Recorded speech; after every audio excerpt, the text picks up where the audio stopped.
देखिए, हम जो पीसीसी की तरफ से हम लोग सबको एक एक जगह पे भेजा गया है। मुझे जबलपुर अलॉट हुआ था कि नीट के विषय पे हम बात करें।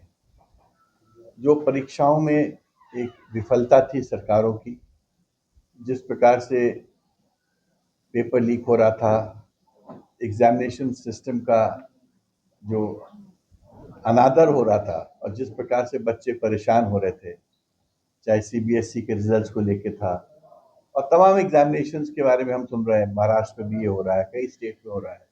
तो एक पूरे देश में चिंता की लहर है कि हम अपने युवाओं के साथ न्याय नहीं कर रहे हैं, और जो देश अपने युवाओं के साथ न्याय नहीं कर सकता, वो कैसे कह सकता है कि हम प्रगतिशील देश हैं।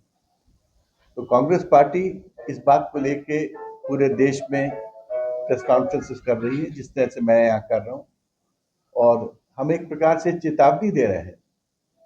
एक सामाजिक चेतावनी, एक एक राजनीतिक चेतावनी, एक प्रशासनिक चेतावनी कि अगर आप चीजों को ठीक नहीं करोगे तो हो सकता है कि युवा अपने आप को बहुत दिन तक रोक नहीं पाएगा, फिर पछतावा होगा आपको। अभी भी जंतर मंतर पे वांचुक साहब का अनशन चल ही रहा है, भूख हड़ताल चल रहा है।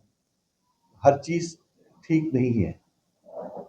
तो एक हम यही अपील कर सकते हैं, समय रहते हुए इन चीजों को आप ठीक करिए, नहीं तो ये जो देश 65% युवाओं का देश है, इनमें परिस्थितियां इतनी खराब हो जाएंगी कि आप वो परिस्थितियों को सुधार भी नहीं पाओगे।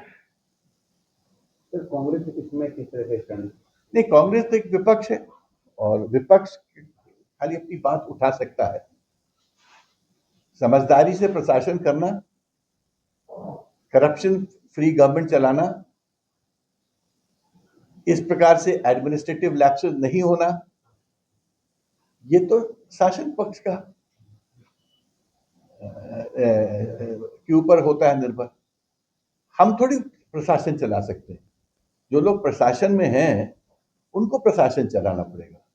विपक्ष खाली बताता है जब प्रशासन फॉल्टर करता है, और क्योंकि इस वक्त एक बहुत बड़ा मुद्दा युवाओं को लेके है, इसलिए कांग्रेस पार्टी ने इस मुद्दे को लेके पूरे भारतवर्ष में टीसीस की।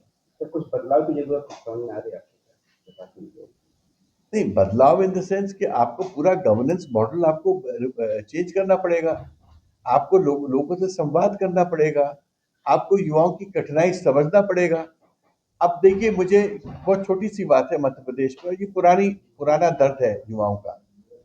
पूरा जो राजनीतिक नेतृत्व मध्य प्रदेश में या देश में बनता था, वो यूनिवर्सिटी से बनता था। जो यूनिवर्सिटीज में जो इलेक्शन होते थे, वो कोई बुरी बात नहीं थी, वो एक लीडरशिप का ब्रीडिंग ग्राउंड था। आपने मध्य प्रदेश में इलेक्शन बंद करके रखे हैं। आप बताइए मध्य प्रदेश में अब लीडरशिप कहाँ से, जो ट्रेन लीडरशिप होती है यूथ की, कैसे उभरेगी? तो मैं तो पक्षधर हूँ कि यूनिवर्सिटीज में और कॉलेजेस में आप लिंडो कमीशन की रिकमेंडेशंस के अकॉर्डिंग चुनाव कराइए। दिल्ली यूनिवर्सिटी में चुनाव होता ही है ना, कि होता है? जेएनयू में होता है कि नहीं होता है? अगर दिल्ली यूनिवर्सिटी में चुनाव हो सकता है, जेएनयू में चुनाव हो सकता है और दूसरी कई बड़ी यूनिवर्सिटीज में हो सकता है, तो मध्य प्रदेश की यूनिवर्सिटीज में क्यों नहीं हो सकता है? इसका मतलब है, अगर आप नहीं करा रहे हो तो आप नहीं चाहते हो कि शक्तिशाली नेतृत्व युवाओं में से उभरे। आप नहीं चाहते हो कि यंग लोगों को मौके मिले जो अपने दम पे नेतृत्व का अपनी कैपेसिटी दिखा के आगे बढ़ सके।